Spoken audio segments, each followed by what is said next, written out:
অনেক মানুষ ছিলেন যারা সৌমিত্র উত্তমের সম্পর্কটা ঠিক বুঝতে পারতেন না।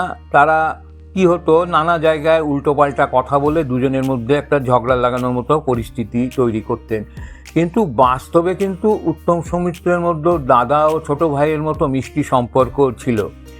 এই রকমই এই মিষ্টি সম্পর্কের একটি ঘটনা আজ আপনাদের সামনে তুলে ধরছি। সৌমিত্রর সম্পর্কে উত্তমের যে খুব শ্রদ্ধা ছিল তার একটা প্রমাণ এর থেকে পাবেন। স্বরলিপি ও সংসার সীমান্তের সৌমিত্রের দুটো ছবিতে অভিনয় দেখে উত্তম কুমারের এতটাই ভালো লেগেছিল যে মাঝরাতে ঘুম ভাঙিয়ে সৌমিত্রকে কনগ্র্যাচুলেট করেছিলেন।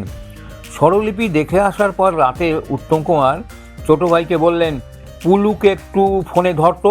এই রাত্রিবেলা পুলুকে একটু ধরতো, দাদার এই উপরে সাংঘাতিক বিরক্ত হয়েছিলেন তরুণ কুমার। আরে ধর না তুই, একটু কথা আছে, ব্যস্তসম্মত হয়ে বললেন। তরুণ কুমার সৌমিত্রের বাড়িতে ফোন করলেন।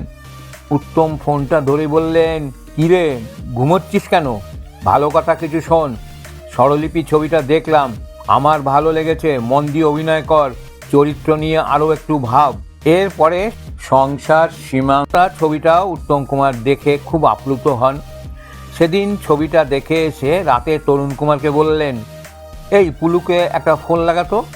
তরুণ কুমার বললেন, এত রাত্রে সৌমিত্রদাকে তুমি ফোন করতে বলছো? ও তো এখন ঘুমোচ্ছে, কাল সকালে ফোন করলেই পারো। ঘুমোক গে, ওকে ডেকে তোল, কাল সকালে আমি আবার ভুলে যাব। যা, দেখে এসেছি, পুলুকে এক্ষুনি বলবো। দাদার নির্দেশ অমান্য করার কথা ভাবতেই পারেন না তরুণ কুমার। সৌমিত্রকে ফোনে ধরলেন। সৌমিত্রের সঙ্গে খানিকক্ষণ কথা বললেন উত্তম। অভিনয়ের জন্য তুমুল অভিনন্দন জানালেন। ভাইকে বললেন, যা কাল গিয়ে ছবিটা দেখে আয়, পুলু কত সুন্দর অভিনয় করেছে।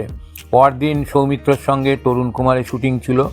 তরুণ কুমারকে দেখে সৌমিত্র বলতে লাগলেন, আরে দাদা কি করেছেন জানিস? কাল রাতে আমাকে ঘুম থেকে তুলে সংসার সীমান্তে ছবির জন্য কত ভালো ভালো কথা বললেন। দাদার এই ব্যাপারটা আমার চিরকাল মনে থাকবে। নমস্কার।